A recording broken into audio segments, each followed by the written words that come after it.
하나님 말씀은 시편 51편 1절부터 19절까지 말씀 보시겠습니다. 구약성경 제 성경으로는 838페이지입니다. 구약성경 383페이지 시편 51편 1절부터 19절까지 말씀입니다. 찾으셨으면 제가 봉독하겠습니다. 시편 51편 1절부터 19절까지 말씀. 하나님이여 주의 인자를 따라 내게 은혜를 베푸시며 주의 많은 긍휼을 따라 내 죄악을 지워주소서. 나의 죄악을 맑게 씻으시며 나의 죄를 깨끗이 제하소서. 물은 나는 내 죄과를 아오니 내 죄가 항상 내 앞에 있나이다. 내가 주께만 범죄하여 주의 목전에 악을 행하였사오니 주께서 말씀하실 때에 의로우시다 하고 주께서 심판하실 때에 순전하시다 하리이다. 내가 죄악 중에서 출생하였으며 어머니가 죄악 중에서 나를 잉태하였나이다. 보소서 주께서는 중심이 진실함을 원하시오니 내게 지혜를 은밀히 가르치시리이다. 우슬초로 나를 정결하게 하소서. 내가 정하리이다. 나의 죄를 씻어주소서. 내가 눈보다 희리이다. 내게 즐겁고 기쁜 소리를 들려주시사 주께서 꺾으신 뼈들도 즐거워하게 하소서. 주의 얼굴을 내 죄에서 돌이키시고 내 모든 죄악을 지워주소서. 하나님이여 내 속에 정한 마음을 창조하시고 내 안에 정직한 영을 새롭게 하소서. 나를 주 앞에서 쫓아내지 마시며 주의 성령을 내게서 거두지 마소서. 주의 구원의 즐거움을 내게 회복시켜 주시고 자원하는 심령을 주사 나를 붙드소서. 그리하면 내가 범죄자들에게 주의 도를 가르치리니 죄인들이 주께 돌아오리이다. 하나님이여 나의 구원의 하나님이여 피 흘린 죄에서 나를 건지소서. 내 혀가 주의 의를 높이 노래하리이다. 주여 내 입술을 열어주소서. 내 입이 주를 찬송하여 전파하리이다. 주께서는 제사를 기뻐하지 아니하시나니 그렇지 아니하면 내가 드렸을 것이라. 주는 번제를 기뻐하지 아니하시나이다. 하나님께서 구하시는 제사는 상한 심령이라. 하나님이여 상하고 통회하는 마음을 주께서 멸시하지 아니하시리이다. 주의 은택으로 시온에 선을 행하시고 예루살렘 성을 쌓으소서. 그때 주께서 의로운 제사와 번제와 온전한 번제를 기뻐하시리니 그때 그들이 수소를 주의 제단에 드리리이다. 아멘. 이 시간은 철로역정 22번째 강의가 되었습니다. 정자에서 잠에 빠짐이라고 하는 부분을 살펴보도록 하겠습니다. 정자에서 잠에 빠짐. 오늘 본문 철로역정 본문 한번 보시겠습니다. 크리스찬은 고난의 언덕을 달려 올라가다가 미끄러져 떨어졌다. 그리고 손과 발로 기어 올라갔다. 언덕이 매우 가파르기 때문이었다. 그런데 언덕의 꼭대기로 올라가는 중간에 머리는 정자가 있었다. 언덕의 주인이 피곤한 여행자들이 쉴 수 있도록 만들어 놓은 것으로 크리스찬은 정자에서 쉬기로 했다. 자신이 가슴팍에서 두루마리를 꺼내 읽어보고 상당한 위로를 받았다. 십자가를 바라보고 있을 때 받은 옷을 주의 깊게 바라보는 것도 크리스찬에게 새로운 힘을 가져다 주었다. 크리스찬은 이렇게 쉬다가 깊은 잠에 빠지고 말았다. 밤이 다 되도록 그곳에서 잠을 잤고 여행은 지체되었다. 또한 깊은 잠으로 인하여 자신의 손에 쥐고 있던 두루마리를 떨어뜨렸다.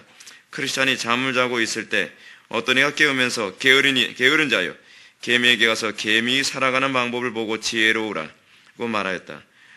곧바로 일어난 크리스찬은 산 꼭대기에 이를 때까지 달려 올라갔다. 지난 시간에 우리는 크리스찬이 순례길을 가는 가운데서 고난의 언덕을 오르게 되는 장면을 우리가 살펴봤습니다.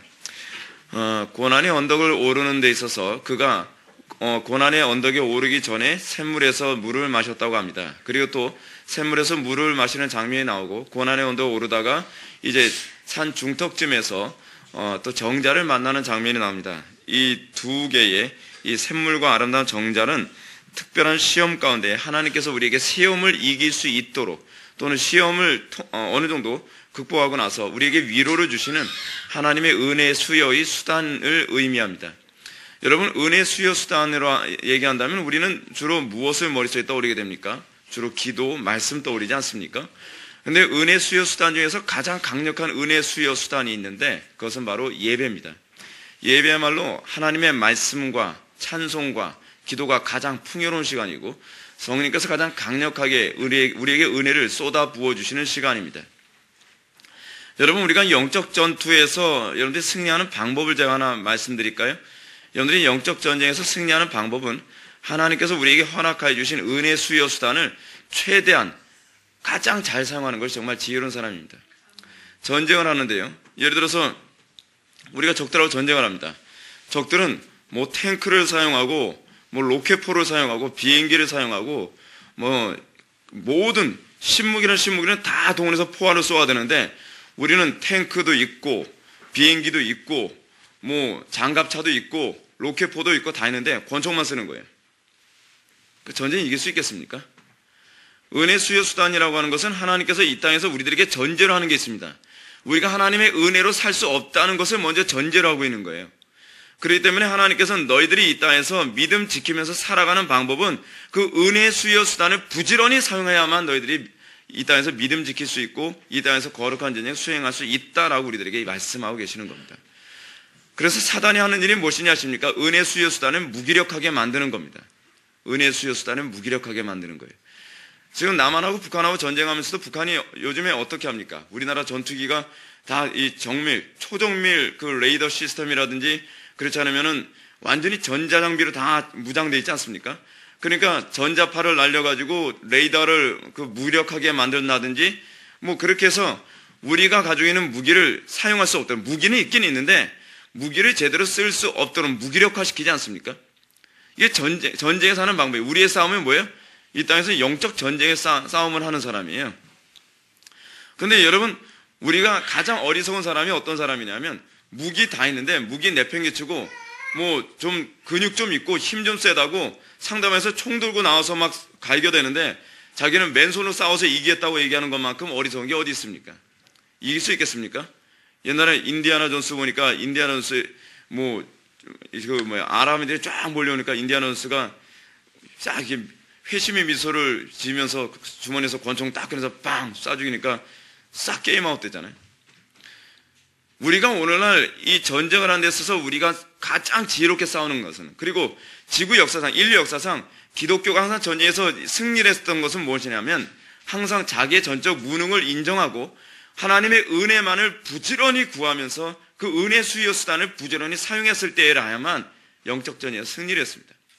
영적 전쟁에서 패배를 했던 항상 공통점이 뭐냐면 하나님의 은혜 수요 수단을 우습게 여기고 하나님의 은혜 수요 수단을 아주 형식적이고 아주 퇴폐적으로 은혜 수요 수단을 사용했을 때 그때가 기독교가 가장 부패하고 타락하던 때였습니다. 여러분들은 어떻게 생각합니까? 여러분들은 기도하면서 여러분은 하나님께 은혜를 충분히 받을 때까지 기도합니까?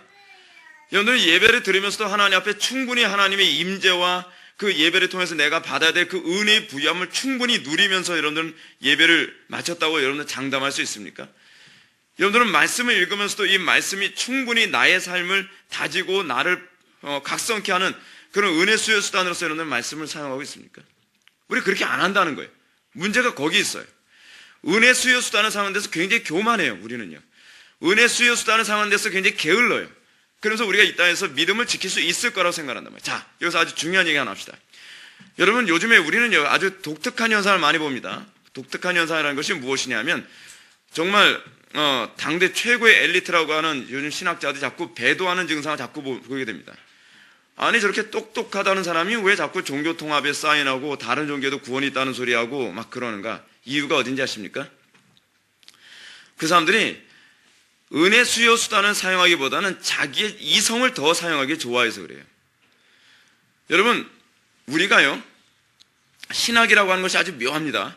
신학이라고 하는 것은 제가 이번에도 우리 교단, 그러니까 안양대학교 신대원장이 쓴 어떤 논문 하나 있는데 그 논문 내용을 보게 되면 그 말이 그 말 같아요. 아주 미묘한 방식으로 우리의 어떤 신앙을 자꾸 무너뜨린단 말이에요. 여러분들 먼저 번에 칼바르트 이런 배우면서도 그런 거 느끼지 않았습니까? 근데 문제가 뭐냐면요, 이성이 좀 발달했다는 사람들은 주로 은혜 수요 수단 사용하는 데 좀 게을러지기가 쉬워요. 왜냐하면 은혜 수요 수단을 부지런히 사용하지 않아도 자기 이성으로도 얼마든지 분별이 가능하다고 생각하는 거예요. 근데 그럴까요? 사단의 IQ가 더 높겠습니까? 그 사람의 IQ가 더 높겠습니까? 일평생 우리가 변질되지 않고 살아가는 방법은요, 열심히 우리의 이성을 사용해서 성경을 연구하는 게 아닙니다. 성경 연구하지 말란 얘기 아니에요. 열심히 은혜 수요 수단을 사용해 가면서 성경을 연구하는 사람과 열심히 이성만을 사용해서 성경을 연구하는 사람은요, 나중엔 괴상한 현상이 생기는데, 은혜 수요 수단을 열심히 사용하면서 성경을 연구하는 사람은 점점 더 성경적인 사람이 돼갑니다. 그게 개혁자들의 공통점이에요. 여러분, 우리가 기독교 강요 배우지 않았습니까? 기독교 강요를 우리가 4년 동안 배우면서 칼빈이 가장 많이 입에 떠올렸던 것이 뭔지 아세요? 성령이었어요. 성령님. 그래서 칼빈은 성령의 신학자라고 부르는 이유가 거기에 있는 거예요.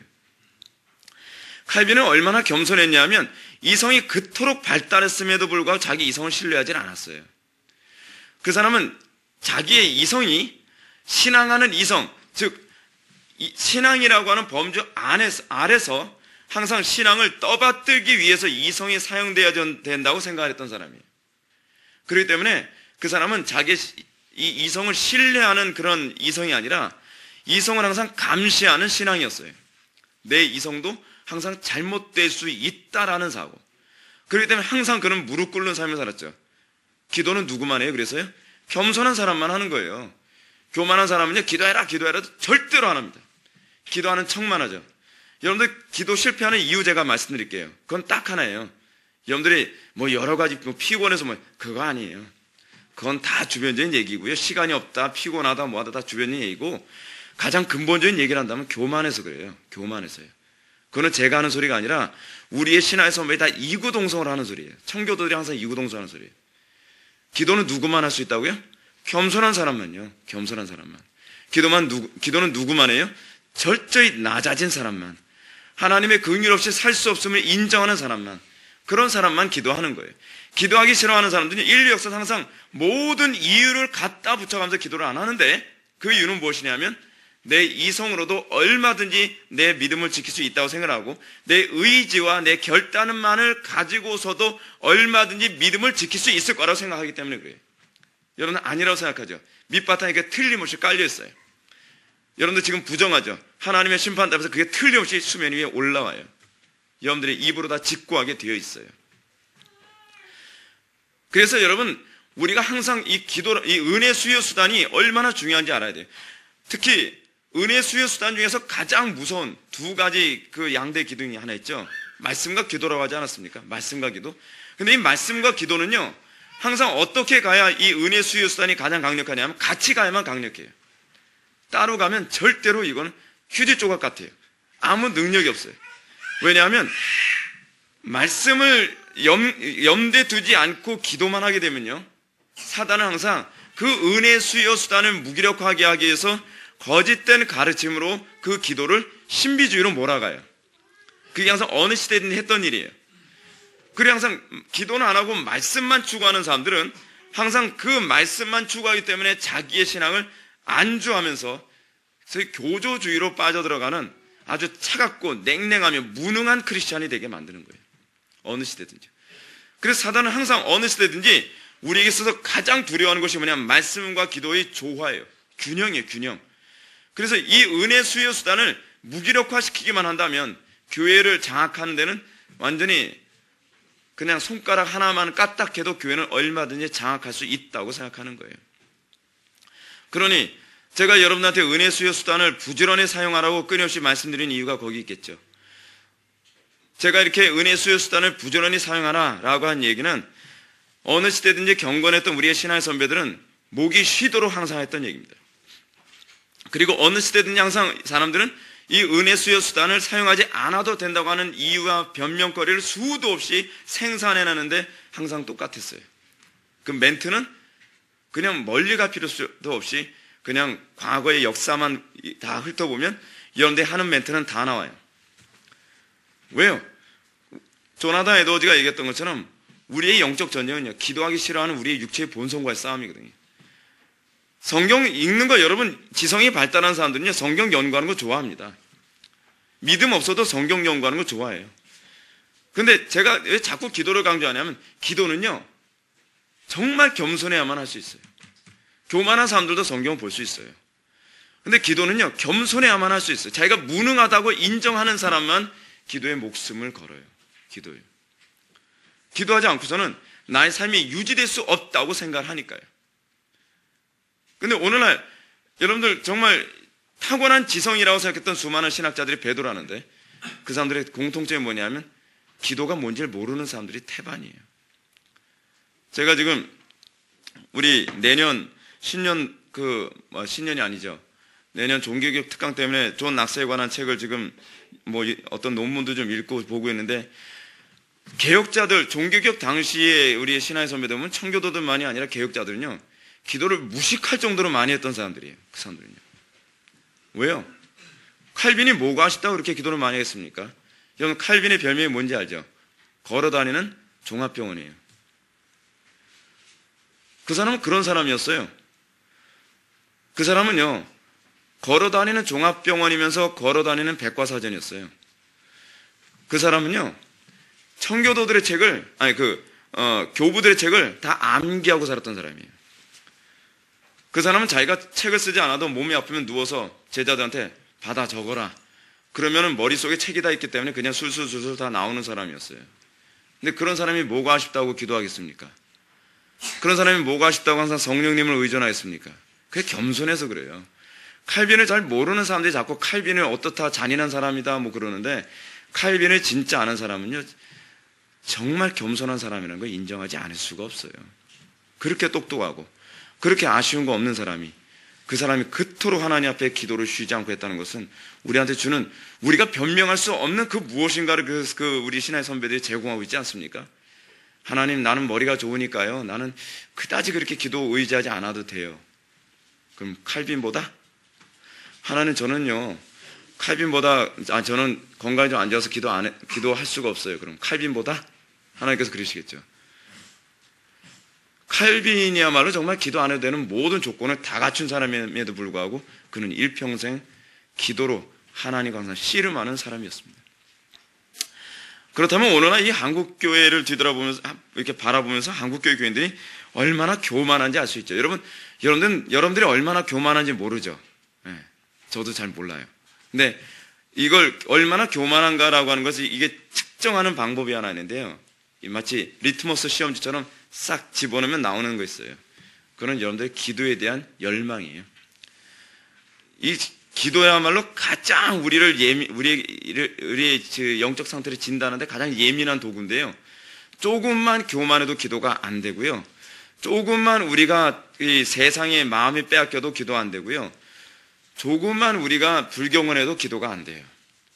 사단이 조금만 공격을 와도 대번에 다 느껴지고요. 기도야말로 가장 영적으로 예민한 부분이에요. 그래서 기도로 깨어있지 않고 말씀만 많이 연구하면서 깨어있을 재간이 없어요. 말씀은 많이 한다고 하는데 영적 분위기, 하나님의 임재를 전혀 못 느끼는 사람들을 저는 수도 없이 봤어요. 오늘 우리가 얘기하려고 하는 게 하나님의 임재에 관한 얘기예요. 여러분, 하나님의 임재에 관해서 우리는 너무나 잘못 배운 부분이 많습니다. 우리는 뭘 하나님의 임재라고 생각하는지 아십니까? 예를 들어서 무슨 경배와 찬양을 막 하다가 사람들이 막 감정적으로 막 끌어오르면 그게 하나님의 임재라고 생각해요. 그거 아니에요. 하나님의 임재는 그런 식으로 물론 감정적인 요소도 있지요. 그런데 감정적인 요소만을 부각시키는 것, 소위 빨트주의적 이 성령론이라고 했잖아요. 빨트는 어떻게 봐요? 칼바르트는요, 성령을 우리의 이 가마력이라고 생각해요. 가마력. 그러니까 성령을 항상, 성령의 임재를 잘못하는 사람들이 항상 이렇게 기분이 좋아진다든지 제가 감동받았다든지 뭔가 분위기가 좀 좋아진다든지 그러면 이게 성령의 역사라고 생각하는 거예요. 물론 성령의 역사에 그 요소가 포함이 되죠. 근데 부족하죠. 많이 부족해요. 그러니까 성령이 아니시려도 된다. 그런 현상이 나타나죠. 성령께서 임재하시면 나타나는 전형적인 현상은요, 기분이 좋아지는 것이 아니라 겸손해지는 거예요. 아시겠습니까? 이건 제가 한 얘기가 아니라 로이 존스 목사님 하신 말씀이에요.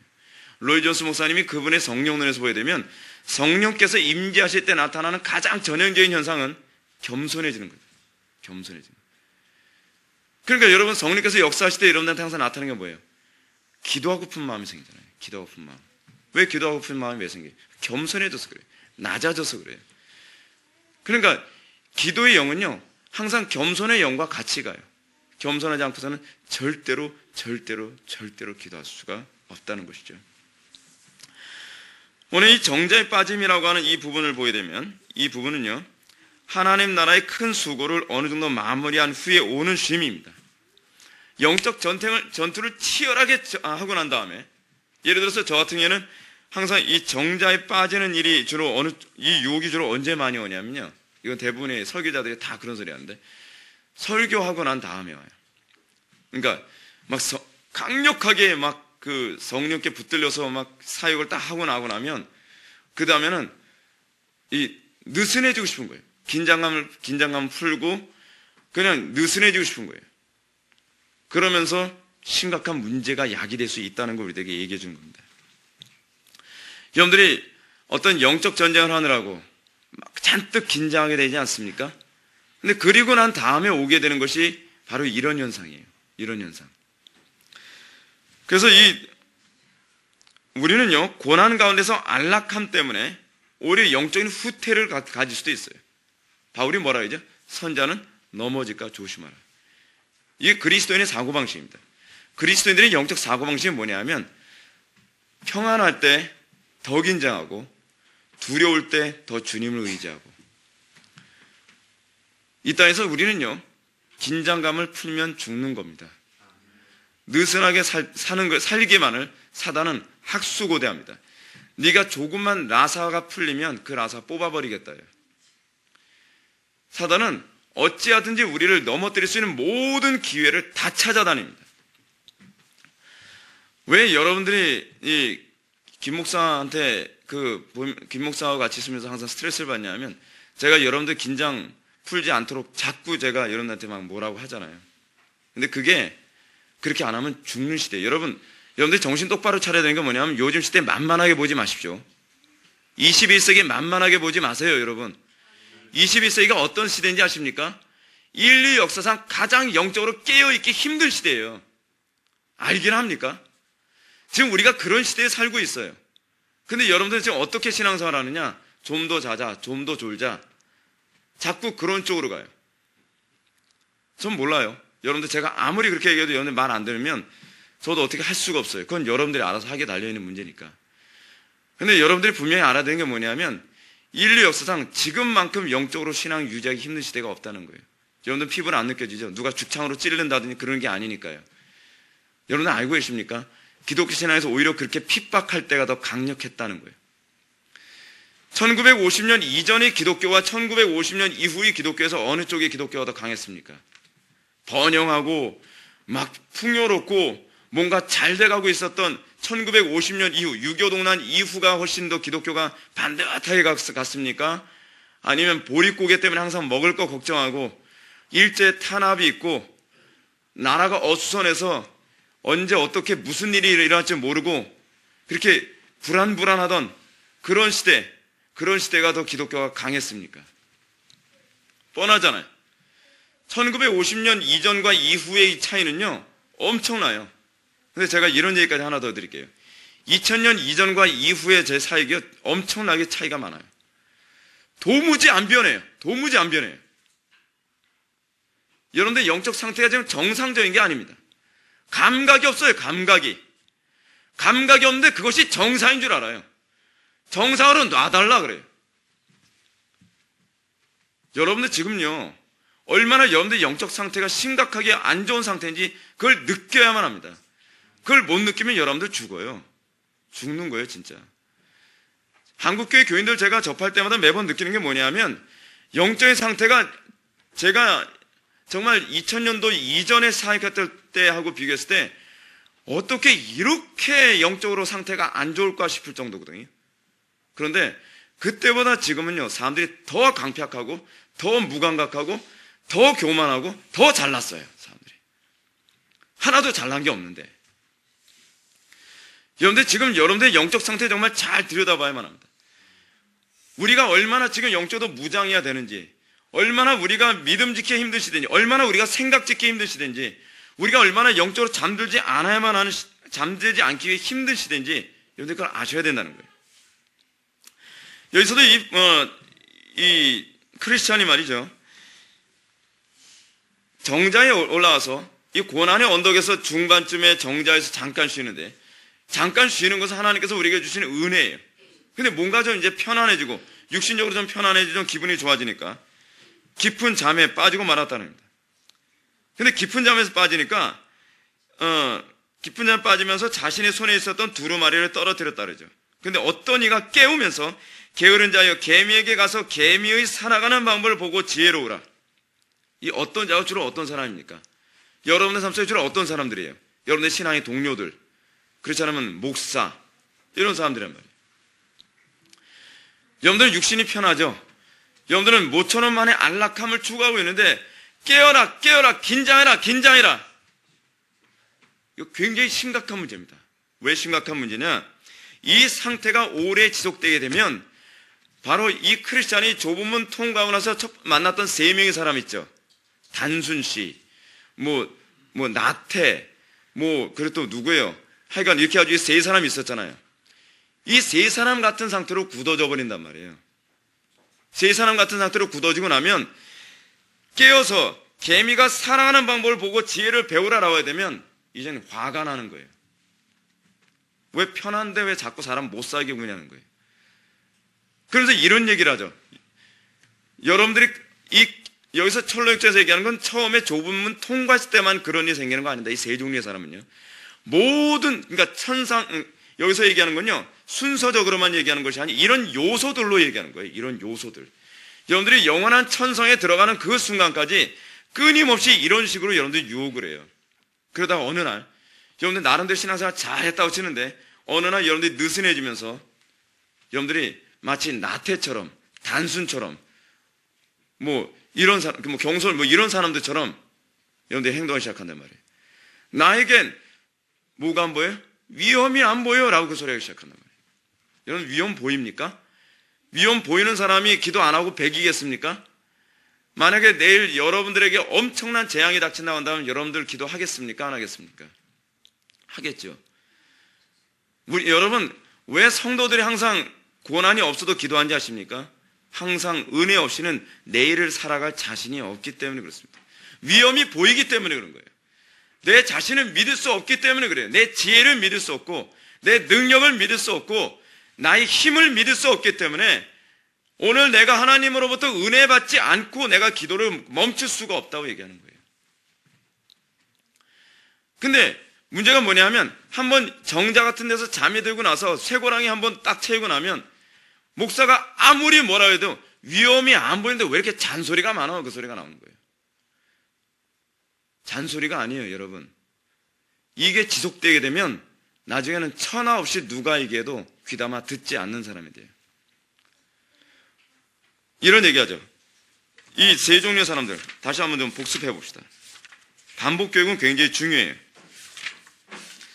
이 미련쟁이, 게으름쟁이, 거드름쟁이 이 3사람이 뭐라 얘기합니까? 나에겐 위험이 보이지 않아요. 여러분들 아무리 제가 협박하듯이 얘기해도 여러분들 거슬리지 않죠. 거슬리죠. 왜요? 위험이 안 보이니까. 이 정도 기도했으면 됐지. 이 정도 경건생활 했으면 됐지. 뭘 자꾸 그러나. 사도 바울 같은 사람도 이런 얘기하면 위험이 보인다고 얘기해요. 주구장창 기도만 하는 사람이에요. 여러분 영적으로 깨어있을수록 이런 얘기하게 되면 위험이 더 선명해 보이기 때문에 아멘이 나와요. 나 이 정도면 됐지 소리가 절대로 안 나요. 신앙생활에서는요 됐지가 없어요. 신앙생활에서는요. 신앙생활에서 됐지가 언제 되냐? 여러분들이 죽어서 영원한 천사에 들어갔을 때라야만 됐지 그 소리가 나와요. 이 땅에서는 됐지가 없어요. 항상 부족해요. 아무리 기도해도 부족하고 아무리 은혜를 받아도 부족하고 아무리 거룩하게 살아도 부족한 거예요.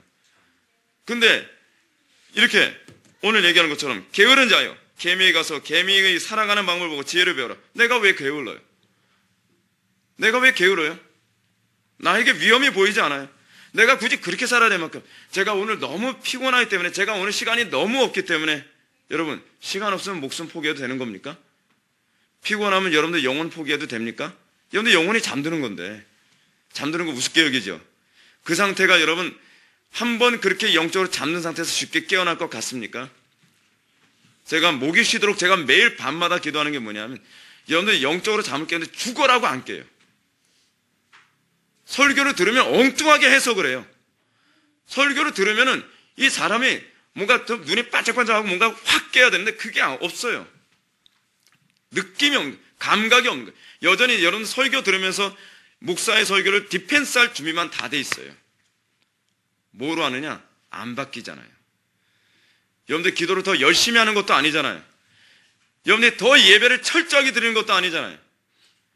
회개에 합당한 열매가 나타나질 않잖아요. 왜요? 왜 그럴까요? 지옥이 안 보이는 거예요, 여러분들 눈에는.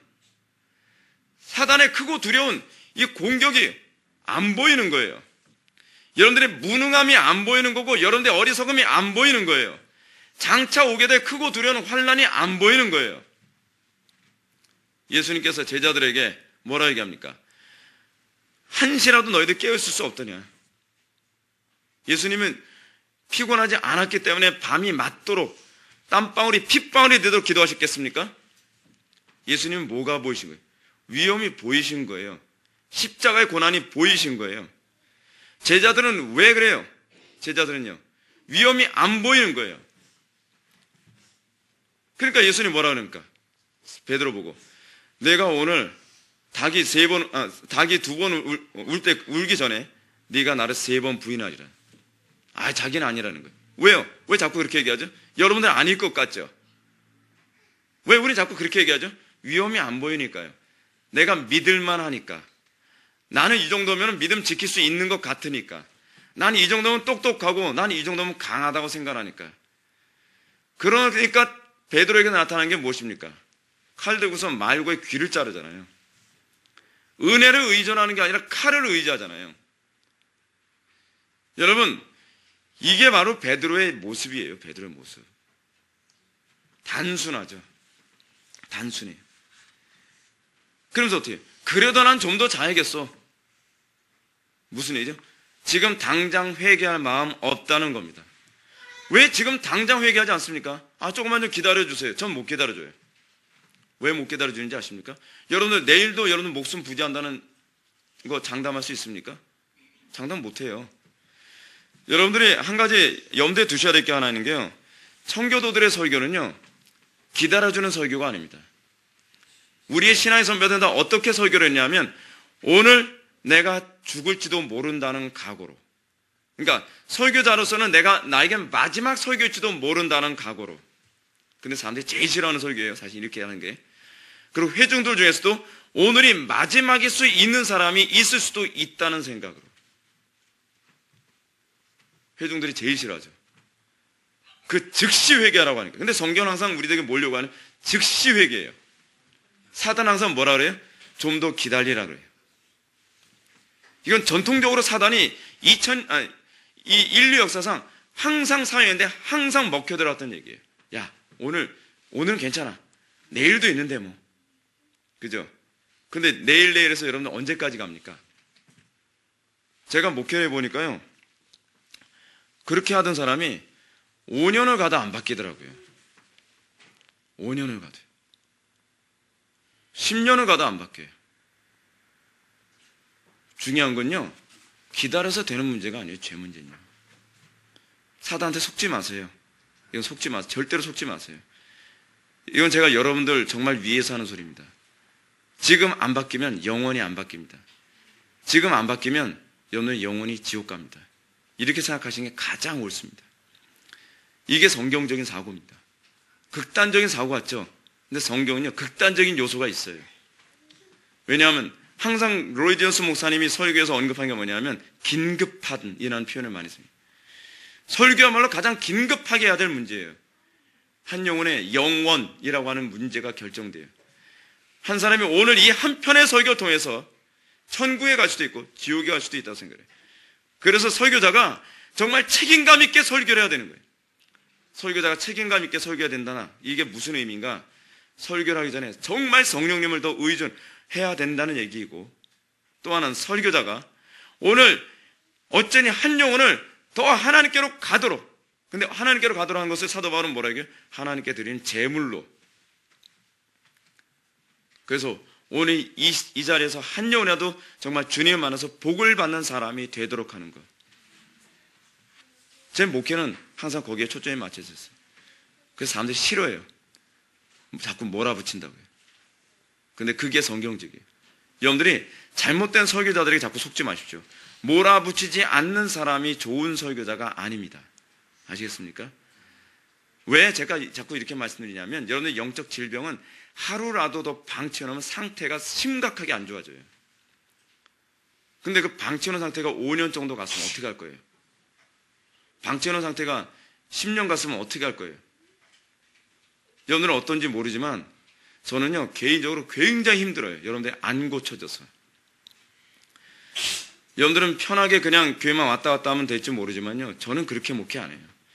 제가 여러분한테 막 호통치면서 하는 이유가 뭐냐면 저는 그럴 자격이 있게 하나님 앞에 구하고서 강단에 서요.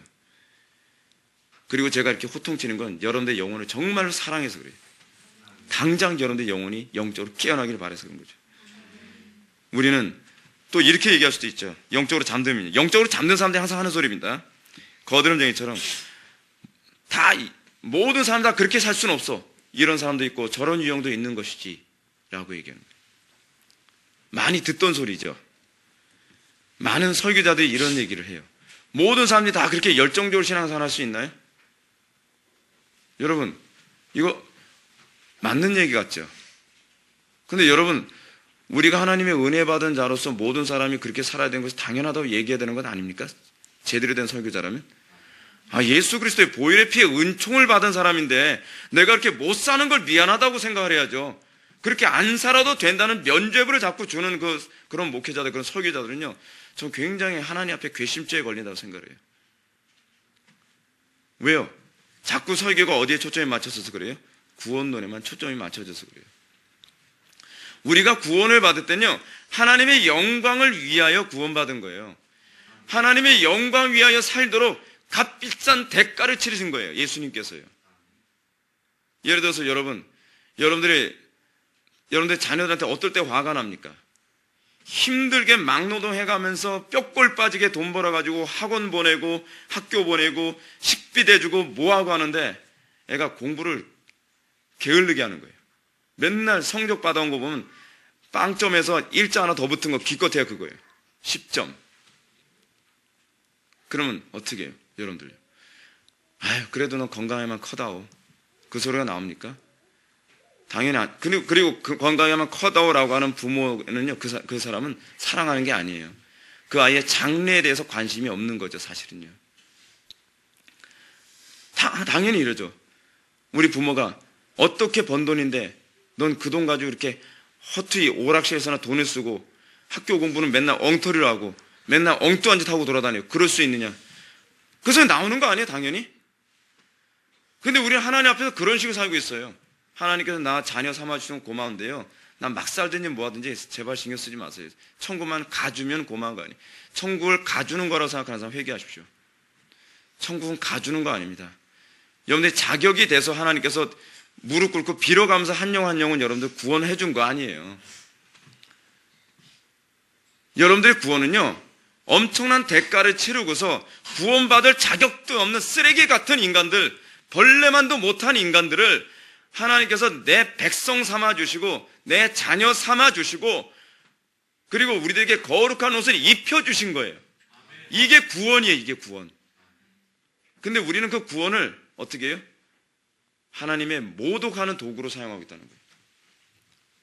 이건 하나님에 대한 모독이에요. 그래서 사도 바울이 뭐라 얘기합니까? 하나님의 은혜를 어떻게 해요? 죄악의 기회로 삼지 말라 그러잖아요. 우리 죄악의 기회로 삼잖아요. 그래서 우리 자꾸 은혜 교리를 어떻게 사용합니까? 그래도 나는 구원받을 수 있어. 이렇게 살더라도요. 성경적이지 않아요.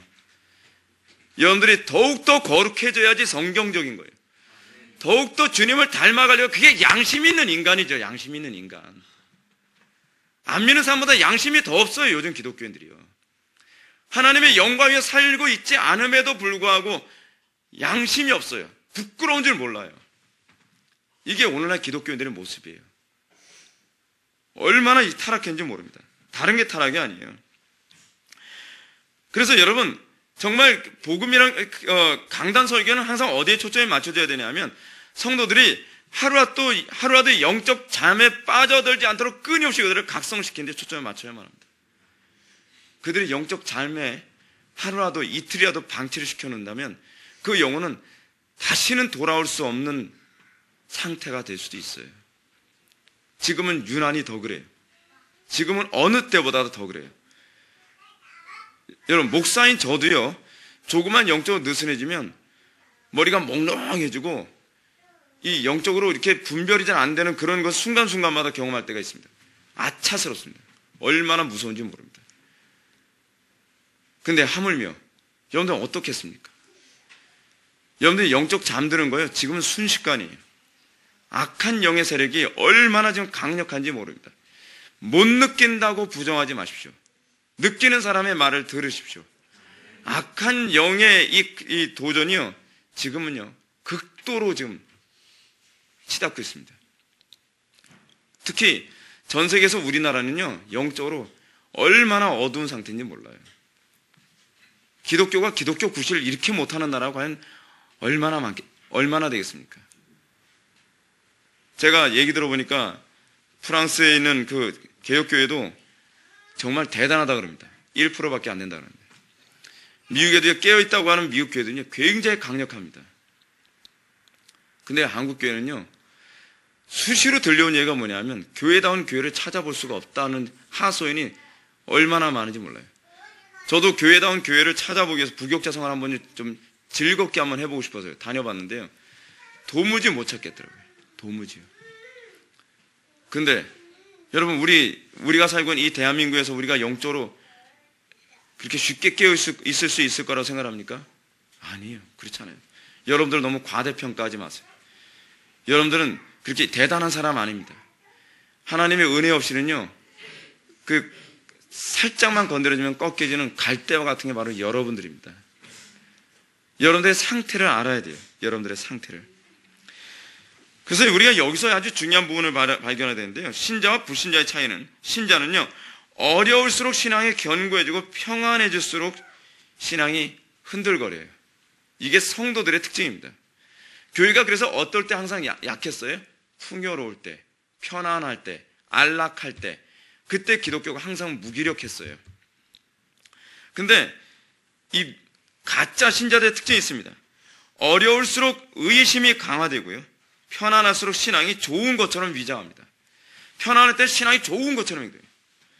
환난에 닥치고 핍박이 오고 어려움이 오면 뭐 이렇게 두려움이 많다고 하는지, 뭐 이렇게 혼란스럽다고 얘기하는지, 자꾸 이 상황을 자꾸 얘기하는지. 진짜 신자와 가짜 신자는요 고난에서 그 실체가 드러나요. 고난에서요. 마치 불을 지펴보면 이게 나무인지 돌인지가 구분되는 것처럼, 그래서 성경에도 그 얘기가 나오잖아요.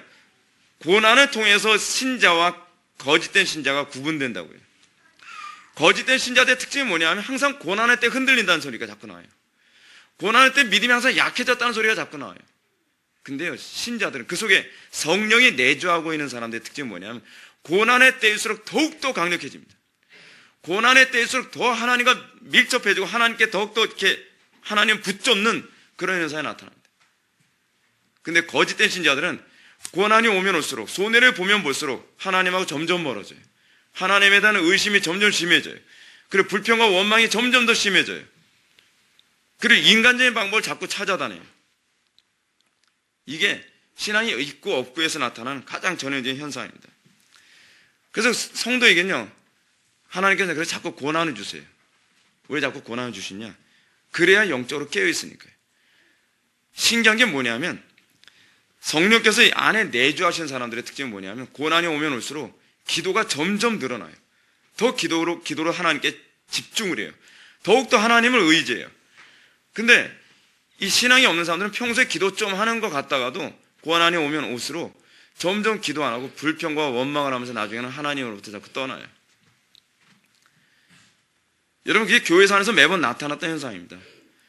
그래서 사도 바울이 항상 우리에게 뭘 경고합니까? 너희 속에 그리스도의 영이 있는지 없는지 뭐하라고요? 시험하여 보라. 시험하여 보라. 여러분 항상 시험해 보십시오. 여러분들 속에 그리스도의 영이 있나 없나. 고난의 때 여러분들이 어떤 행동을 하고 있나 여러분들 한번 보십시오. 고난의 때일수록 더욱더 주님을 붙잡습니까? 아니면 여러분들 살 길 찾기 위해서 쉬운 쪽 자꾸 찾아다닙니까?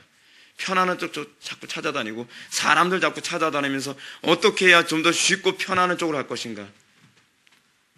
그리스도의 영이 그 안에 계시면 그렇게 안 돼요. 왜냐하면 그리스도의 영은 우리를 진리 가운데 인도하는 영이시기 때문에 그래요. 몰라요. 적어도 제 속에 계신 성령님은 그렇게 역사하셨어요.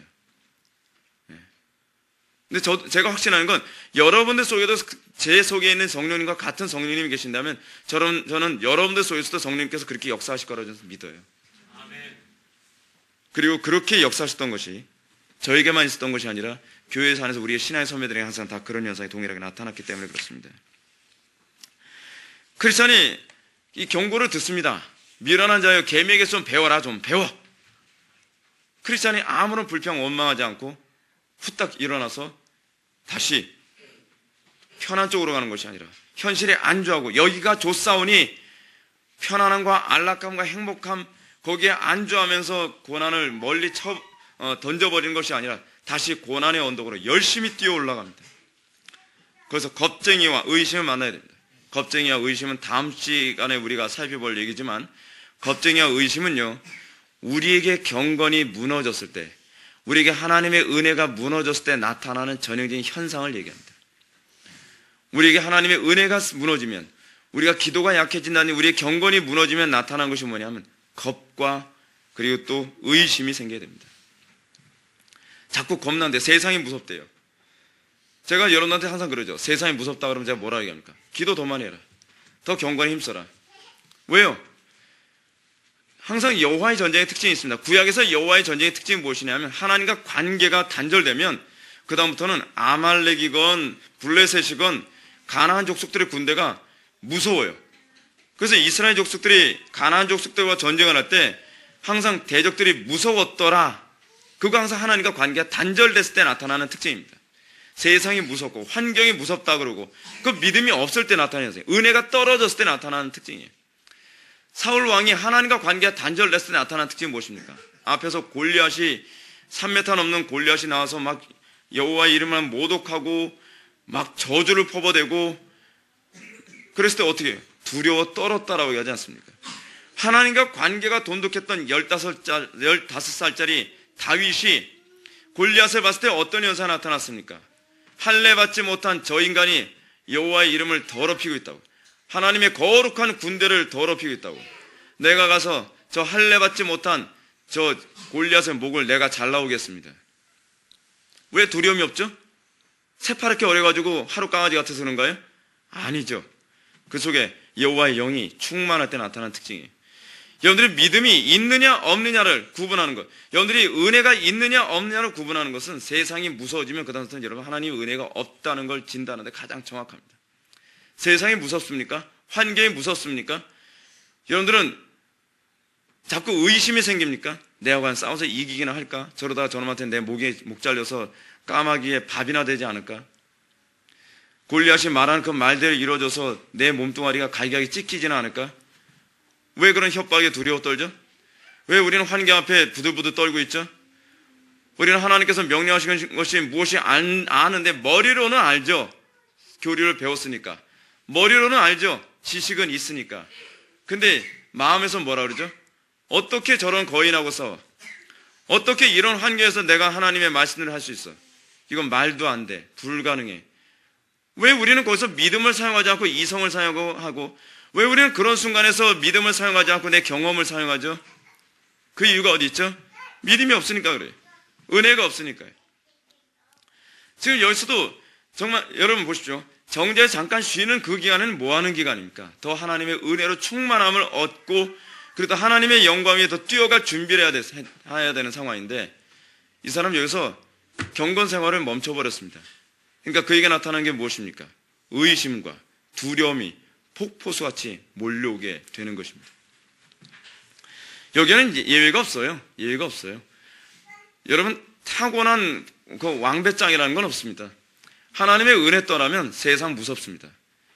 저나 여러분이나 똑같습니다. 저도 세상 무섭습니다. 제가 왜 기도를 그토록 강조하는지 아십니까? 저는 세상이 무서워요, 솔직히요. 저는 미래가 무서워요. 내일도 무서워요. 어떤 일이 어떻게 벌어질지 전 무서워요. 저는 사실 말이죠. 여러분 두려움이 안 보이는 사람이 이게 똑똑한 사람이 아닙니다. 여러분 정말 똑똑하고 지혜로운 사람의 특징이 무엇인지 아십니까? 무서워할 자를 무서워할 줄 알고 그리고 무서워하지 아니할 자를 무서워하지 않는 것이 그것이 지혜로운 사람입니다. 예수님께서 뭐라고 말씀하십니까? 마땅히 두려워할 자를 두려워하라. 그래요. 두려워할 것을 두려워할 줄 아는 게 신앙이고 그것이 지혜로운 사람입니다. 자기는 상대방 싸워서 이길 능력이 전혀 안 되는데 용기만 100배 가지고서 내가 나와서 싸워서 이겨올게요. 그거는 무모한 거죠. 그거는 담대한 게 아닙니다. 우리가 담대하다고 하는 것은요, 근거가 있어서 담대해야만 하는 겁니다. 우리의 본질의 상태에서는 미래가 두려워야만 합니다. 우리의 본성이라는 관점에서는 우리는 세상이 무서워야만 합니다. 그게 여러분들이 전적 타락, 전적 무능을 하면서 회심했다고 하는 사람들에게 나타나는 특징이에요. 근데 무서움이 안 보인다. 그거 비정상이죠. 무서움이 안 보이는 게 비정상이죠. 근데 이상하게 믿음이 없는 사람들의 특징이 뭐냐면 무서움은 안 보이는데 어려움이 처음 환경이 무섭대요. 이상하죠. 그죠? 이상하죠. 평소에는 무서움이 안 보여요. 평소에는 어려움도 안 보여요. 그래서 기도를 안 해요. 근데 어려움이 딱 오거나 환경이 어떤 엄청난 환경이 오면 환경이 무섭대요. 근데 하나님의 은혜 가운데 있는 그리스도인은 어떻습니까? 항상 두려움이 보이죠. 그래서 항상 기도하죠. 항상 깨어있죠. 항상 하나님의 은혜 안에 있기를 열망하죠. 항상 그리스도와 연합해 있기를 원하죠. 근데 그런 사람들은 정작 골리앗 같은 환경이 많았을 때 두려워하질 않아요. 이게 믿음이 있고 없고의 차이예요. 이 은혜 안에 있는 사람과 은혜 밖에 있는 사람의 차이예요. 그러므로 여러분들 정말 하나님의 은혜 아래에 있는가? 여러분들 하나님의 은혜 아래에 있기를 정말 원하는가? 영적 게으름에 절대로 빠지지 마십시오. 여러분들 항상 하나님의 은혜 아래서 항상 이 확신을 갖기 바랍니다. 여기서 보게 되면 두루마리를 떨어뜨렸다고 얘기합니다. 크리스찬이요. 두루마리는 뭐를 의미하냐면 구원의 확신과 관련된 거라고 여기서 얘기합니다. 확신을 왜 잃어버리는가? 이 부분에 관해서 하기 위해서 우리가 오늘 시편 52편을 살펴보는 게 중요합니다. 시간이 별로 없지만 시편 52편을 좀 짤막짤막하게라도 다 좀 살펴봐야 될 것 같습니다. 이게 굉장히 중요한 부분입니다. 여러분들이 잘 알고 있는 것처럼 시편 52편은 우리아의 아내 밧세바를 다윗이 범하고 난 이후에 다윗이 나단에게 질책을 받고 하나님 앞에 회개하는 마음에서 썼던 시편입니다. 근데 여러분 이 시편을 기록할 당시에 다윗의 범죄 또한 이거 똑같은 상황입니다. 다윗은 백전백승의 용사였습니다. 여러분 다윗을 왜 유대인들이 다윗을 대왕이라고 얘기하는지 아십니까? 우리나라에서 대왕자 붙이는 사람 많지 않죠. 광개토 대왕, 세종 대왕, 특별히 위대한 사람을 대왕이라고 붙이잖아요. 다윗을 대왕이라고 붙이는 이유가 뭐냐면 구약에서 하나님께서 계속 약속하셨던 가나안 족속들 다 진멸하고 이 가나안 땅을 너희들에게 유업을 주리라라고 하는 약속의 완성을 누가 했냐면 다윗이 합니다. 다윗이 왕이 되고 난 다음에 백전백승을 하는데 다윗 왕조 때 비로소 가나안 땅에서 모든 가나안 족속들이 다 진멸을 당합니다. 그래서 가나안 땅은 다 비로소 이제 이 이스라엘의 영토가 되는 것이죠. 근데 다윗이 어느 정도 이렇게 그 영토 확장이 다 어느 정도 마무리하고 나니까 어때요? 마음이 편안해지는 거죠. 느슨해지는 거죠. 그러면서 자기 군사들은 다 전쟁터에 내보내고 나서 자기는 늦게까지 낮잠 자다가 괜히 그 옥상에 올라오고 싶은 거예요. 근데 원래 옥상에 올라가는 것이 유대 사회 안에서는 허용되지 않은 거랍니다. 왜냐하면 옥상에 올라가게 되면 특히 그 시온성 같은 경우에는 이 높은 위치에 있었기 때문에 거기서 내려다보면 집집이 다 보이거든요. 다 보이기 때문에 어떤 그 음란한 욕구가 있지 않는 한 그런 거 잘 안 올라간다는 거예요. 근데 다윗이 올라가면서 쭉 훑어봤더니 그 어떤 여자가 목욕을 하고 있는 거예요. 근데 그 여자가 누구예요? 우리아의 아내 아닙니까? 밧세바. 근데 영적으로 과거 같으면 그런 거 볼 수도 있겠죠. 봤어도 그것을 내가 불경거나 이런 거 하면 안 되지. 딱 끊을 수 있는 문제인데 통제가 안 되는 겁니다. 욕구가 생기기 시작하는 거예요. 자기가 정말 아끼는 부하의 아내를 겁탈해야겠다라고 하는 생각을 한 거예요. 그래서 우리아의 아내를 불러다가 겁탈한 거로 말끔히 문제를 해결할 수 있을 줄 알았더니 털컥 임신을 해버린 거예요. 그러니까 어떻게 해요? 제2차 범죄에 들어가는 거죠. 안 되겠다. 이거를 어찌하든지 비밀에 붙여야 되는데 어떻게 할까? 근데 이 밧세바가 우리아가 어찌나 충성된지 전쟁터에서 불렀어도 아내하고 동침을 안 하는 거죠. 동침을 안 하니까 어떻게 해요? 죽여라 그럼. 안 되겠다. 어쩌니 내 죄는 덮어버려야 되니까. 결국 자기가 가장 아끼는 부하 이 우리아까지 죽이는 범죄까지 저지르고 말았습니다. 여러분, 끔찍한 죄죠? 끔찍한 죄죠. 근데요, 그 당시 봉건 군주 시대 때, 절대 왕권 시대 때는요, 이거 끔찍한 죄 아닙니다. 왕들이 양심의 가책 하나도 느끼지 않고 얼마든지 하는 노릇이었습니다. 근데 다윗의 위대함이 어디 있냐면, 다윗의 영적 양심은 무뎌지지 않았다는 게 그게 위대한 거예요. 다윗이 그렇게 범죄하고 나서 시침이 뚝 떼고 있는데 나단 선지자가 와서 책망하지 않습니까? 책망하니까 어떻게 합니까? 내가 범죄하였습니다. 여러분, 이거요, 왕이 선지자 앞에서 이걸 고백한다? 우리는 이게 상식적으로 말이 되죠. 뭐 예를 들어서 우리나라 대통령이 그렇게 했다.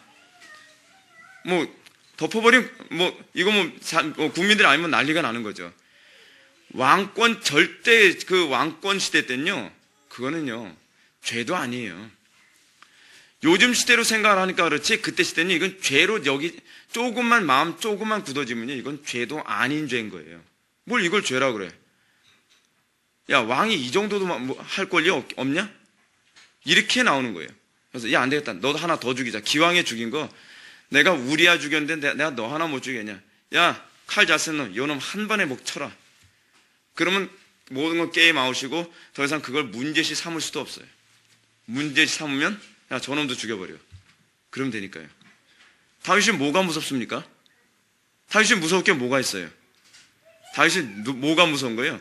하나님이 무서운 거죠. 그래서 다윗이 위대하다는 거예요. 다윗이요. 여러분들이 다윗의 자리에 앉아서 그렇게 겸손할 수 있을 거라고 생각합니까? 우리가 다윗을 너무 쉽게 정죄하는 경향이 있는데요, 우리가 다윗과 같은 자리에 앉아서 그렇게 되기 힘듭니다. 여러분, 조금만 권력 잡아보십시오. 조금만 돈 좀 있어 보십시오. 조금만 사람들이 여러분들을 이렇게 높여줘 보십시오.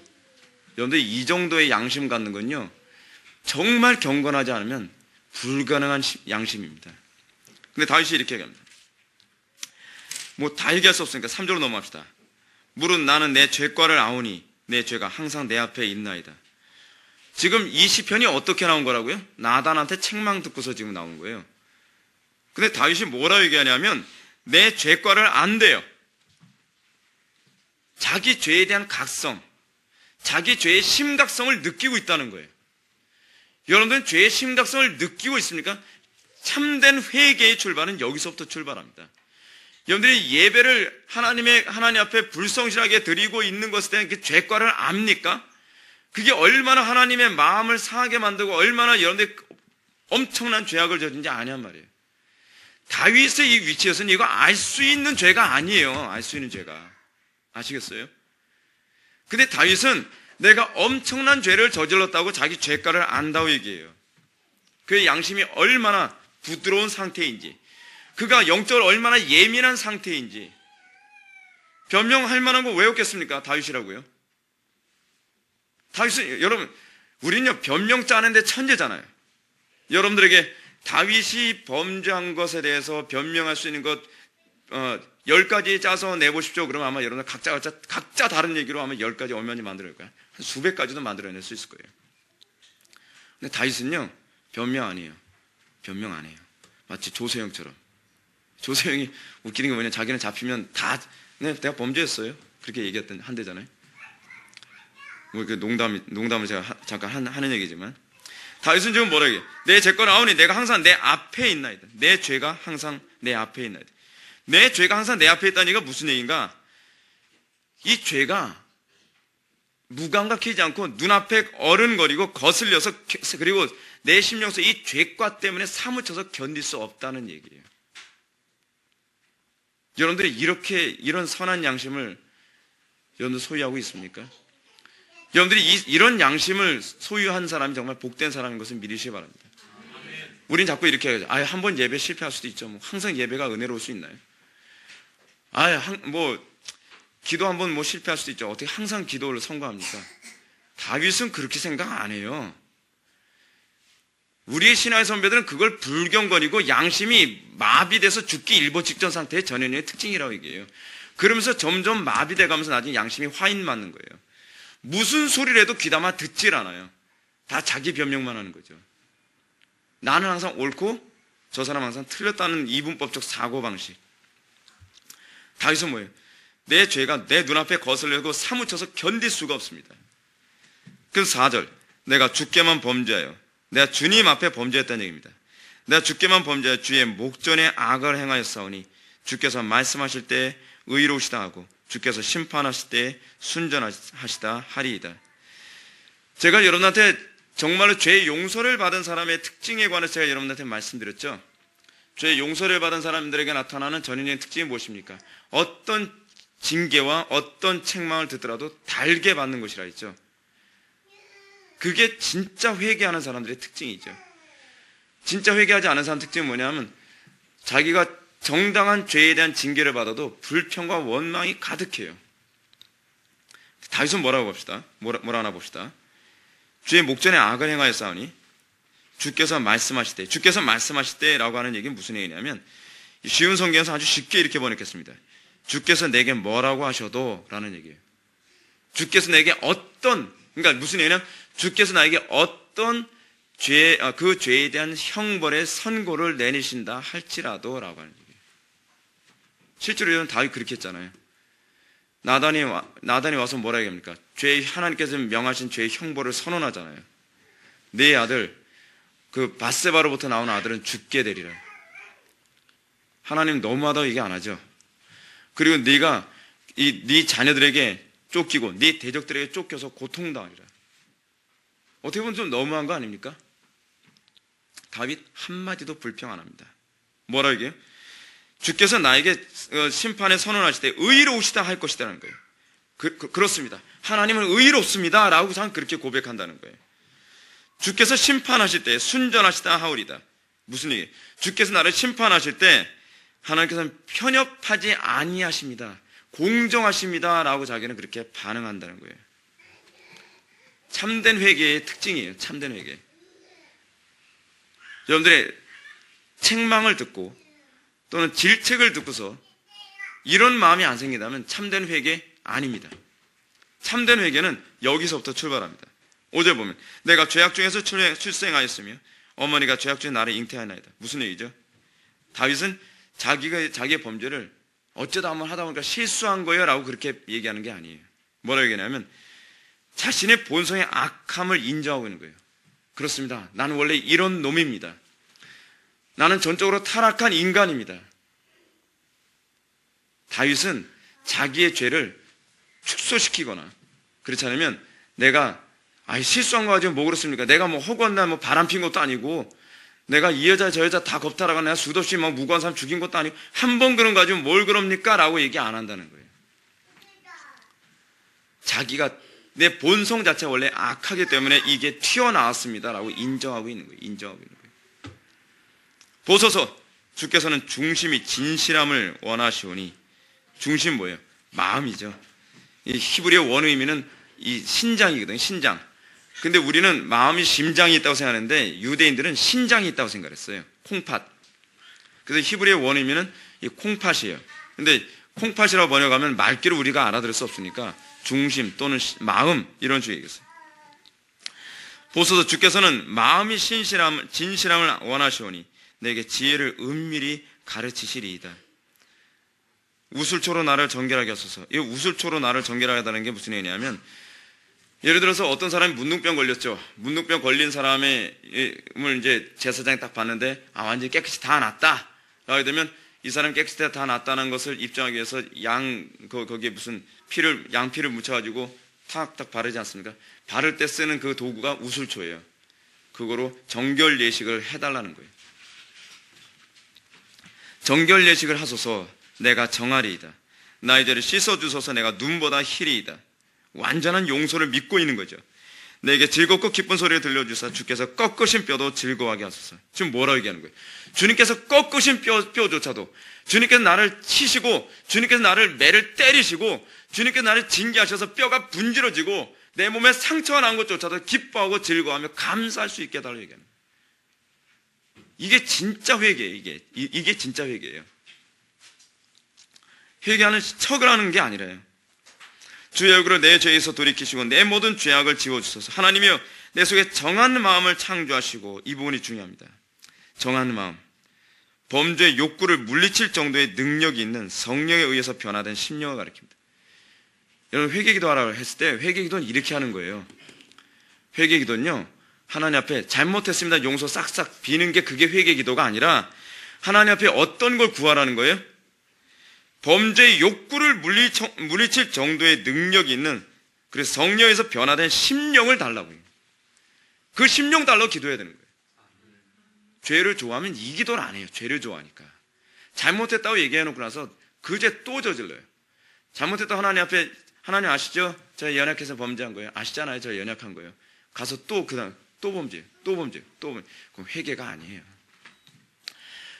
다윗처럼 하나님 앞에 범죄의 욕구가 완전히 내 속에서 뽑혀질 정도의 성령의 변화된 그 심령을 내 심령 속에 부어 주십시오, 하나님. 애달프 이렇게 기도하는 거예요. 여러분, 하나님께서 이거 해주실 수 없을 거라고 생각하십니까? 하나님께서 해줄 수 있겠죠. 이걸 믿으면서 기도하는 거예요. 근데 많은 사람들이 이걸 안 믿어요. 아, 우리가 어떻게 이렇게 살아요? 어떻게 살겠냐? 우린 못 사는데 하나님 하신다고 얘기했잖아요. 성령님을 왜 구하는 건데요? 내 속에 정한 심령 어디 뭐 창조돼 봤어야지 알지. 그렇지 않아요? 정한 심령이 창조돼 본 적이 없으니까 자꾸 안 믿어진다고 이 소리가 나오는 거예요. 설교자들 입에서도 이런 소리가 자꾸 나오고요. 성령을 정말 거듭난 증거가 있는 사람은 정한 심령이 창조된다는 걸 믿죠. 왜냐하면 다윗도 성령으로 거듭났을 때 이런 현상이 나타났으니까요. 그리고 내 안에서 정직한 영을 새롭게 하소서라고 해요. 정직한 영. 정직한 영이 무엇이냐? 하나님의 은총을 따라서 하나님이 기뻐하시는 행동을 하게 하는 심령을 얘기하는 거예요. 하나님이 기뻐하시는 일을 하게 하는 심령 달라는 거예요. 여러분들이 정말로 회개하길 원한다면 이 마음 달라고 죽기 살기로 기도해야죠. 안 사라지던데요? 배가 부른 거죠. 죄가 즐거운 거죠. 안 사라진다고 평가하는 게.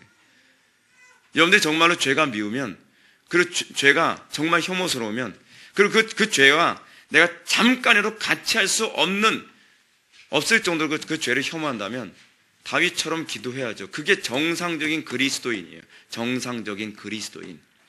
어떻게 이렇게 살아요는 그리스도인 입에서 나와서는 안 되는 소리예요. 정한 심령이 창조된 경험이 있는 사람이라면 그 소리가 나올 수가 없어요. 한국교회에서는 거듭난 사람들이 별로 없으니까 맨날 이 소리가 다 먹혀들으니까 아멘 소리가 잘 나오는데, 정한 심령이 창조되는 게 이게 그리스도인이에요. 이게 그리스도인. 발트한테 영향받은 사람들은 중생이라는 개념이 없잖아요. 중생이라는 개념이. 칼 바르트한테 영향받은 사람들한테 맨날 설교 들으니까 정한 심령 없어도 그냥 성경을 내 멋대로 해석을 하면서 내가 내 마음에 아멘 오케이 되면 그게 믿음이라고 생각하는 사람들한테 정한 심령, 죄를 이기는 마음, 하나님이 기뻐하시는 일에 내가 전심을 다해 살아가는 마음, 그거는 감도 안 잡히는 얘기죠. 그럼 이런 성경 구절은 자기 멋대로 해석을 하죠.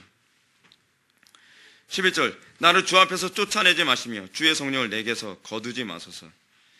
주 앞에서 쫓아내지 마시며, 이 얘기가 무슨 얘기냐? 주 앞이라고 하는 이 표현은요, 문자적으로 면전이라는 얘기예요. 하나님의 얼굴 앞에서요. 하나님의 얼굴 앞에서 쫓아내지 말라라고 하는 이 얘기는 무슨 얘기냐면, 하나님의 임재가 사라질까 봐 두려워 떨고 있는 다윗의 모습을 지금 묘사하고 있는 겁니다. 다윗은 그의 삶 속에 항상 하나님의 임재 가운데 살았습니다.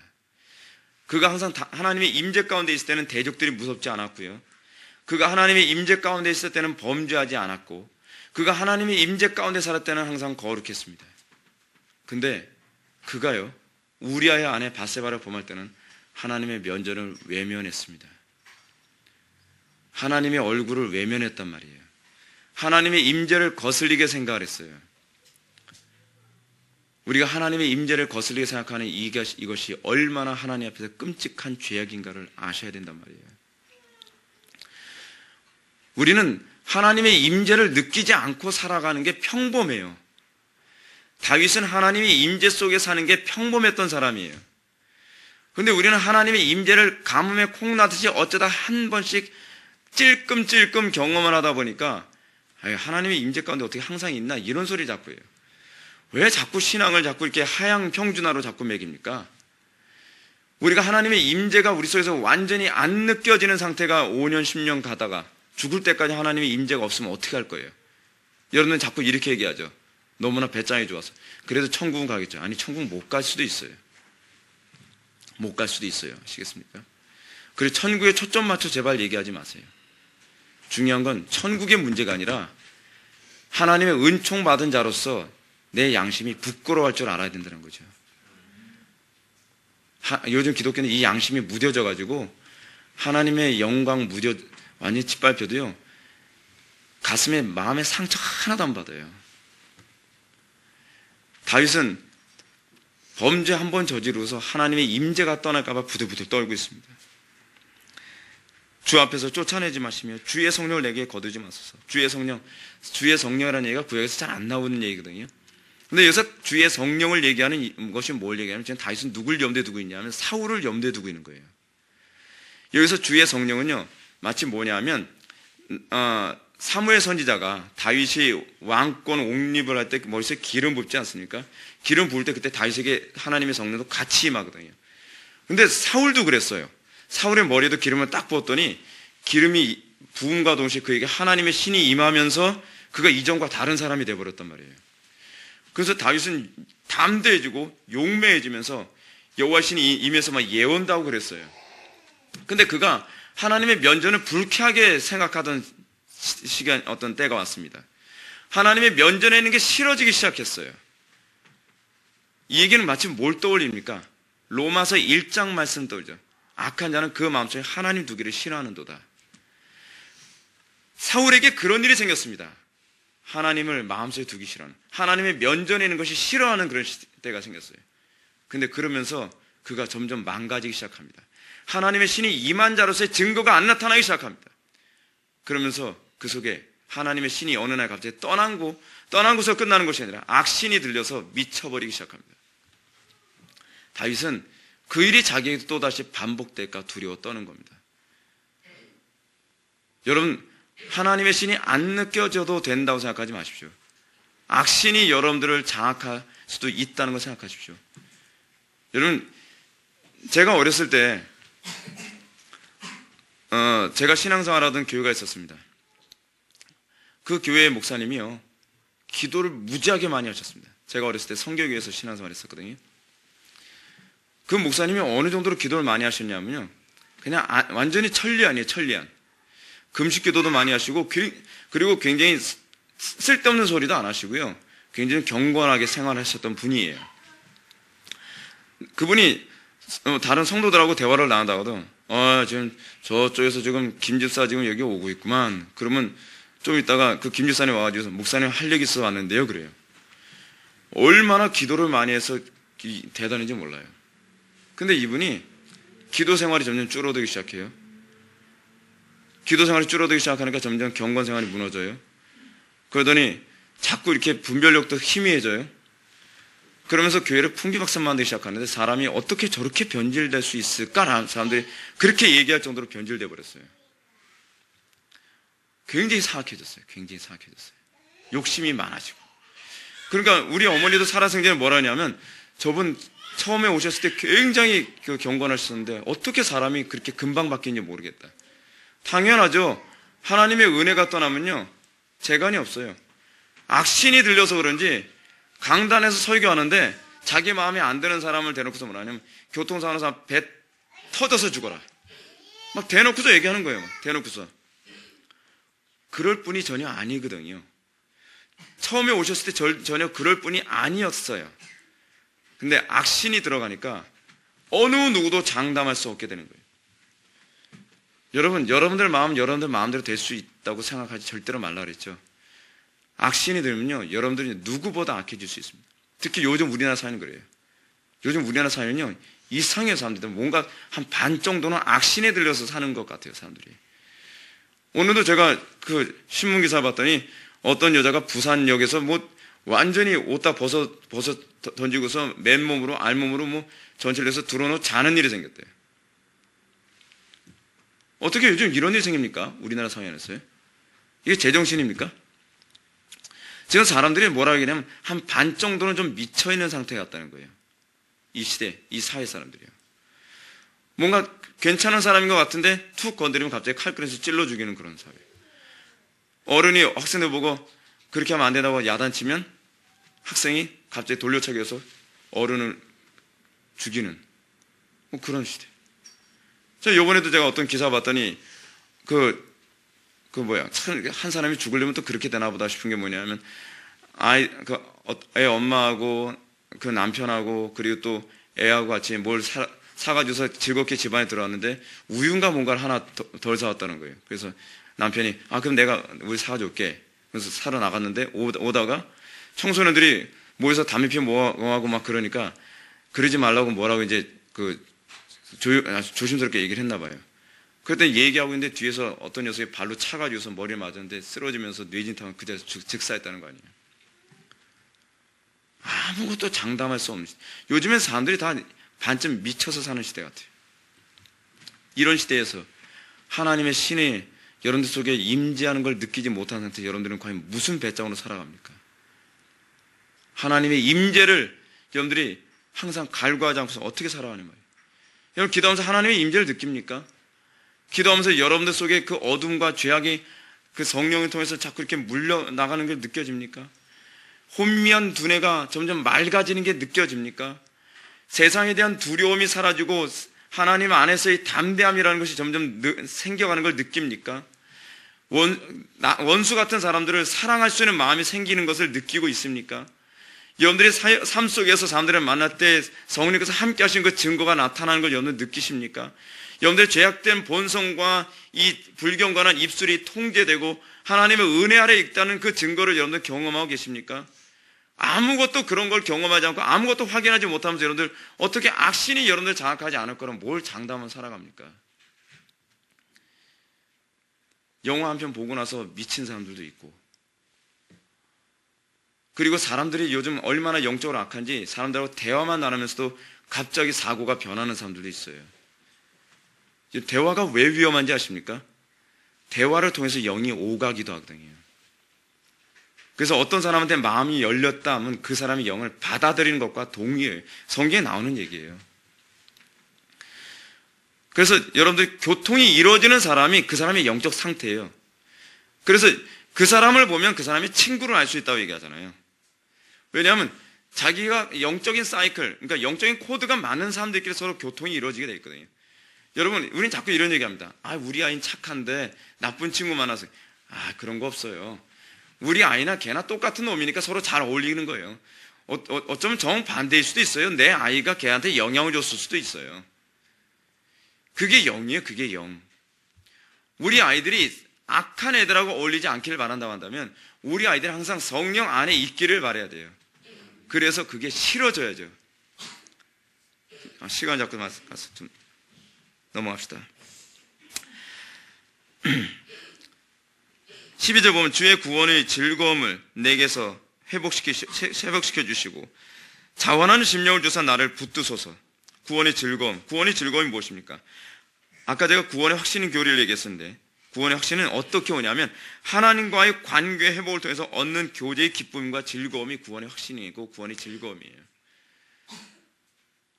아무리 봐도 하나님과 관계가 별로 안 좋은데 나 구원의 확신이 있다라고 하는 사람은 그 사람은 자기 스스로 확신하는 것이지 그건 진짜 성령께서 주시는 구원의 확신이 아니에요. 구원의 확신은 어떨 때만 오냐면요, 하나님과 관계가 원만해서 그 관계의 풍성한 가운데 있을 때만 오는 게 구원의 확신이에요. 구원 확신은 죄 짓는 가운데서 아무리 거듭난 사람이라도 죄 짓는 가운데서 구원 확신은 안 와요. 다윗 같은 사람도 그런데요. 그렇지 않습니까? 그리고 구원의 즐거움 회복시켜 주시고만 얘기하는 것은 자원하는 심령을 주사 나를 붙드소서라고 얘기합니다. 여러분들이 성령으로 거듭났다면 이 증상이 나와야만 합니다. 구원의 확신만 오는 것이 아니라 뭐예요? 자원하는 심령이 와야 돼요. 자원하는 심령에는 무엇이냐? 자원하는이라고 하는 이 히브리어가 뭐냐면 이 네디바라고 하는 히브리어를 사용하는데 이 네디바라고 하는 히브리어는 뭐냐면 재촉하다, 아낌없이 바치다라는 의미예요. 하나님의 영광에서 내 속에 자꾸 뭔가 재촉하는 영이에요. 하나님의 영광에서 뭔가 헌신하고자 하는 마음이 자꾸 재촉해서 내가 하나님의 영광을 위해서 내가 살지 않고서는 내가 의를 위해서 고난받는 쪽을 내가 선택하지 않고서는 견딜 수 없는 그런 내면 속의 동기 현상이에요. 다윗은 자기 속에 항상 이게 있었다는 거예요. 내 속에 하나님의 영광을 위하여 살고자 뭔가 자꾸 재촉하고 막 충동질하는 강한 욕구가 내 속에 있는데 이게 사그러들까 두려워합니다 라고 얘기하고 있다는 거죠. 그래서 그리하시면 내가 범죄자에게 주의 도를 가르치리니 죄인들이 주께 돌아오리이다 라고 얘기합니다. 13절에 얘기하는 바는 무엇인가? 13절은 하나님께 죄의 용서를 받은 자에게 당연히 나타날 수밖에 없는 자연스러운 반응을 알려줍니다. 즉 하나님의 영광을 나타내고픈 마음이죠. 이게 구원받은 자에게 또는 구원의 확신이 있는 자에게 나타나는 특징이에요.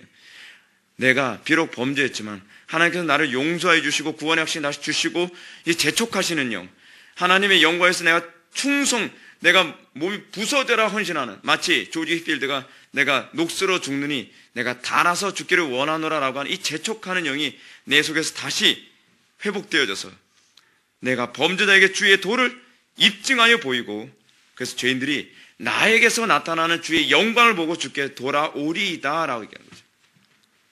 이게 성령이 그 속에 있는 자에게 나타나는 특징이에요. 사랑하는 성도 여러분, 우리가 오늘 이 아름다운 정자에 관한 부분을 살펴봤습니다. 우리가 이 땅에서 믿음 생활하는 데 있어서 우리가 얼마나 추상적인 믿음 생활하는지 모르고요. 그리고 제가 여러분들한테 정말 간곡히 부탁하고 싶은 건 제발 잘못 배운 건 머릿속에 다 포맷시키십시오. 성경적인 것에 모든 걸 이제는 올인 할 수 있는 그런 태도를 견지하십시오. 여러분들 속에 잘못 배운 거 그거 계속 가지고 있으면요, 절대로 여러분 마음 부드러워지지 않습니다. 절대로 여러분 변하지 않습니다. 절대로 여러분들 속에 다윗에게서 나타났던 이 은혜적 요소가 나타나질 않습니다. 우리 속에서 이런 조금이라도 내가 영적으로 잠들까, 나 영적으로 느슨해질까, 그래서 이 영적으로 느슨해지고 잠드는 것이 내 영혼을 계속 유지해서 나로 하여금 사형 선고가 내려질까 항상 두려워하는 마음으로 이 땅에서 여러분들이 살아가는 저와 여러분들 되기를 주님의 이름으로 축원합니다. 다 같이 기도하시겠습니다. 거룩하시고 자비로우신 하나님 아버지, 우리 사랑하는 성도들 이 땅에서 순례의 길을 걸어가는 데 있어서 조금 더 그 마음에 느슨함이 심겨지지 않게 하여 주옵소서. 이들이 정말 일평생 하나님만 두려워할 수 있게 해주시고, 이들이 일평생 다윗과 같은 그 심령을 조금이라도 상실할까 두려워할 줄 아는 현명한 심령을 소유하게 하여 주옵소서. 이 땅에서는 우리의 신앙의 선배들이 살아갔던 그렇게 살아가는 그 신앙이 비정상적이고 그리고 특이한 사람들에게만 나타나는 것처럼 모든 것을 왜곡시키는 시대에 우리가 살고 있습니다. 조금이라도 우리가 느슨한 마음을 먹으면 한순간에 잠들기도 충분할 만큼 이 세상은 어둠과 또 혼미의 영으로 가득한 시대에 있습니다. 우리에게 다윗과 같은 회개의 영을 허락하여 주시사 우리가 죄를 참으로 혐오할 뿐만 아니라 우리 속에서 정말 주님의 영광 위하여 죽도록 충성하고자 하는 그런 재촉하는 영이 우리 속에 가득하게 하여 주옵소서. 예수님의 거룩하신 이름으로 기도하옵나이다.